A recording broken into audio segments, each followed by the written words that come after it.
Assalamualaikum warahmatullahi wabarakatuh. Selamat datang kembali di Rio Haspol.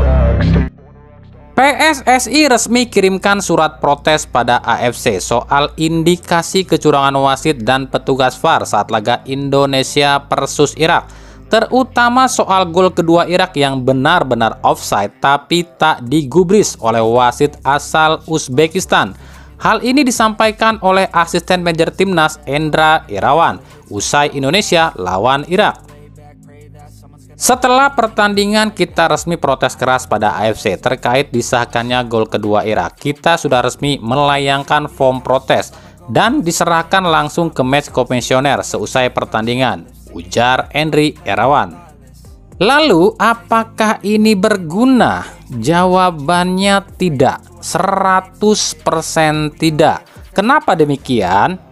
Yang pertama, betul tujuannya demi menegur kinerja wasit dan petugas VAR di laga ini ya, tapi hasilnya akan tetap sama, nggak akan ada yang berubah. Indonesia tetap kalah dan nggak mungkin mendiskualifikasi Irak, sebab ini kesalahan wasit bukan kesalahan timnas Irak. Yang kedua, Indonesia ataupun PSSI ataupun timnas ya, ini tuh nggak akan dianggap sama AFC ataupun match komisioner, sebab mungkin AFC ini hormatnya sama Erick Thohir aja, ataupun AFC ini hormatnya sama Presiden RI aja. Tapi apakah wasit itu tahu kalau Indonesia ini seperti apa posisinya di Asia? Wasit itu taunya Indonesia ini tim peringkat rendah di dunia alias tim underdog. Bodoh amat, mau protes apapun juga, yang protes juga tim anak bawang ini, nggak bakalan ada pengaruhnya. Itu yang ada di pikiran wasit asal Uzbekistan ini, sebab dia mah nggak tahu Indonesia ini pimpinannya di ASEAN. Dia mah nggak melihat ketum PSSI ini tuh tangan kanan FIFA. Makanya percuma protes juga nggak bakalan direspon kalau yang protes itu cuma PSSI, kecuali yang protes itu Presiden RI atau yang protes itu ketum PSSI langsung protesnya ke FIFA, dan FIFA yang turun tangan menegur AFC ini baru bisa. Maksud bisa di sini bukan bisa mengubah hasil pertandingan ya, tapi menghukum wasit dan perangkat VAR aja. Tapi tetap gak akan merubah keadaan. Indonesia tetap kalah di laga ini. Padahal sejak awal pertandingan kami juga udah ngerasa aneh. Ini kan laga Indonesia versus Irak nih, tapi kok yang mimpin pertandingan wasit asal Uzbekistan? Apa nggak aneh tuh? Ya untung banyak lah Irak. Ya meskipun bahasa Uzbekistan ini berbeda dengan bahasa Irak, tapi dua negeri ini kan negara Balkan, sama-sama Balkan. Ya kalau AFC ini mau adil, harusnya laga ini tuh dipimpin minimal wasit asal India biar adil, sebab India ini di tengah-tengah antara negara Irak dan negara Indonesia. Bahkan yang lebih aneh menurut kami di laga ini, meskipun terjadi beberapa kali hal yang kontroversi, tapi wasit ini sama sekali nggak melihat ke monitor VAR yang ada di pinggir lapangan lo ya. Ini monitor VAR nggak ada, atau wasitnya yang nggak ngeliat ke situ ya. Lalu soal penggunaan petugas VAR yang asal Qatar dan Thailand pun ini harus dipertanyakan. Kenapa harus asal Qatar dan Thailand? Kalau alasannya ini kan yang main wakil AFF dan wakil WAFF, ya otomatis dipilihlah petugas VAR yang dua wakil dari negara atau dari konfederasi itu. Ini nggak masuk akal. Kenapa? Sebab Qatar bukan wakil AFF ataupun WAFF. Tapi entahlah, kan emang AFC dan AFF ini nggak pernah becus kalau bikin turnamen. Mimpi kalau mau nyaingin UEFA.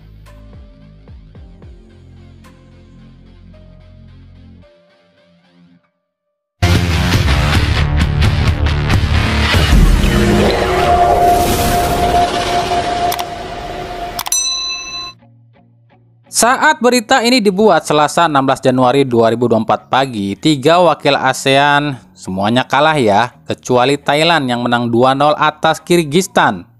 Vietnam dibantai Jepang 4-2. Indonesia dibantai Irak 1-3 dan Malaysia lebih mengenaskan dibantai Yordania 0-4. Meskipun Thailand menang lawan Kyrgyzstan, tapi wakil ASEAN tetap dianggap underdog, dan ini membuktikan jika AFF ini masih kalah jauh dibanding konfederasi lain di Asia.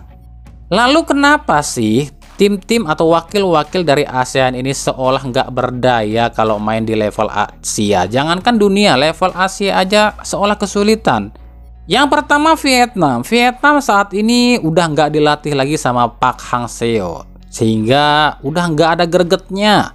Thailand lagi disibukkan masalah internal antara federasi dengan pemain dan federasi dengan pemerintah Thailand itu sendiri. Malaysia lagi kisruh antara kubu naturalisasi dengan kubu lokal. Indonesia pun sama, lagi kisruh antara lokal pride dengan naturalisasi.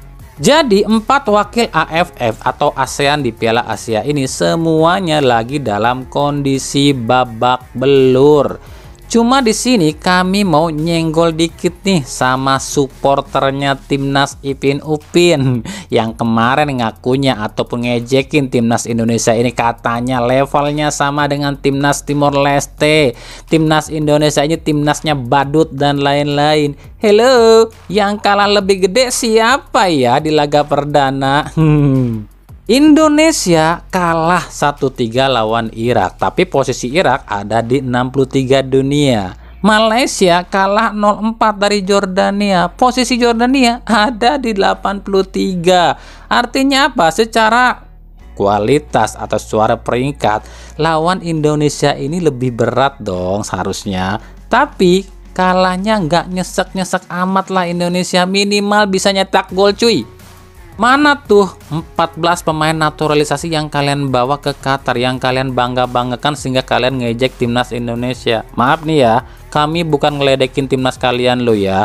Kami cuma sedikit mengingatkan aja sama kalian. Nggak boleh saling menghina atau menghujat timnas lain, apalagi kita tetanggaan. Kalau posisi atau kualitas timnas kita ini sama-sama kualitasnya, minimal kalau menghujat ya berkaca dulu deh.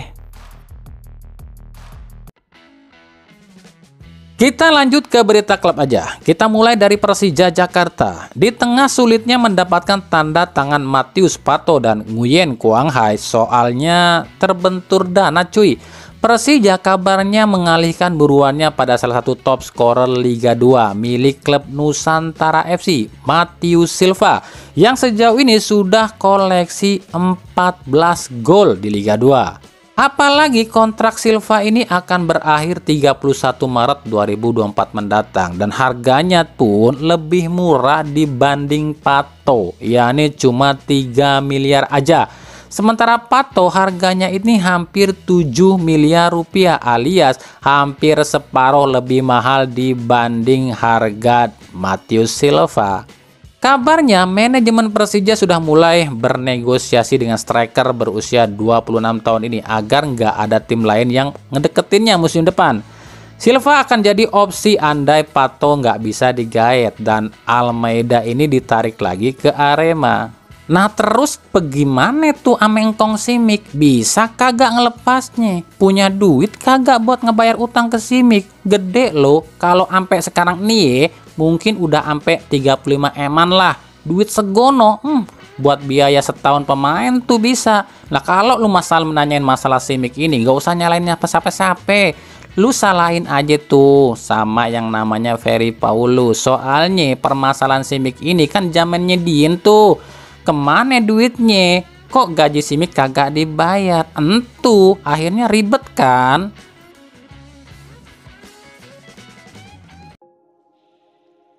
Dari Persib Bandung, masalah klasik datang lagi ke Persib. Seperti biasa, para pemain Persib ini kalau dikasih libur pasti staminanya drop. Ya sebenarnya ini hampir semua tim alami sih, tapi di Persib ini tuh parah sih. Dari tahun ke tahun selalu kayak gini. Jangankan dikasih libur sebulan, dikasih libur seminggu aja udah langsung drop staminanya. Kenapa ya? Bingung. Sama, jangankan kami, bahkan staf pelatih Persib aja bingung. Bahkan Hodak, Patrick, dan Paulik pun bingung. Kemarin sih Miro Patrick ini sempat bilang kalau penurunan stamina dan fisik ini tuh hal yang wajar di klub manapun sama. Tapi sekarang dia baru nyadar nih, udah hampir 5 hari tapi kok nggak ada peningkatan. Sakit wae stamina pemain Persib teh. Ini yang bikin Boyan Hodak pusing, dikasih latihan 20 menit aja udah ngos-ngosan, minum lagi. Padahal secara atlet profesional, khususnya pesepak bola, ini sangat tidak dianjurkan jika seorang pemain banyak minum saat latihan atau pertandingan.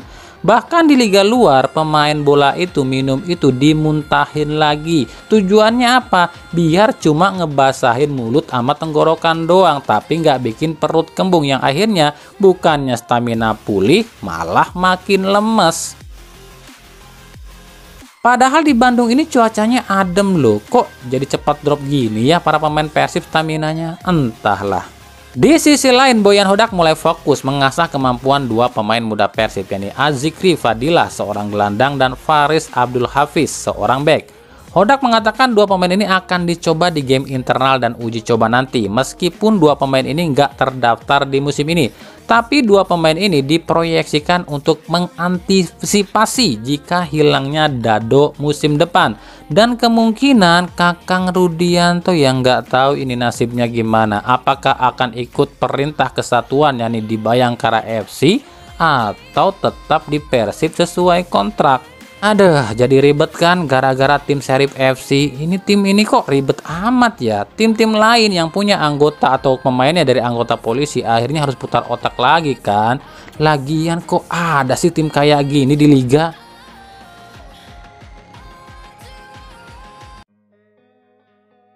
Dari Persikabo udah mulai latihan lagi. Di latihan perdana ini Aji Santoso mengatakan cukup puas sebab fisik dan stamina pemain Persikabo ini nggak jauh amat ngedropnya.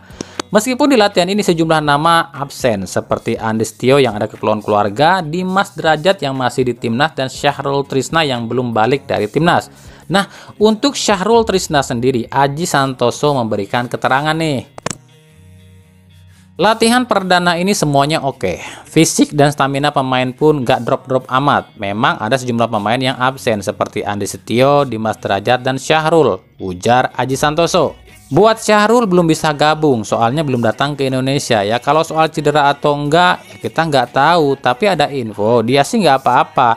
Nanti kita cek kalau dia udah di sini. Tapi ya kalau ternyata dia baik-baik aja, ya itu wajar lah. Kan dari dulu di timnas kayak gitu, pemain dicoret dengan alasan tertentu, tapi ternyata lain dengan yang terjadi, ujar Aji Santoso, yang kami kutip dari Tempo.com. Yah, ini sih udah kami duga kok, udah basi di PSSI mah yang kayak gitu.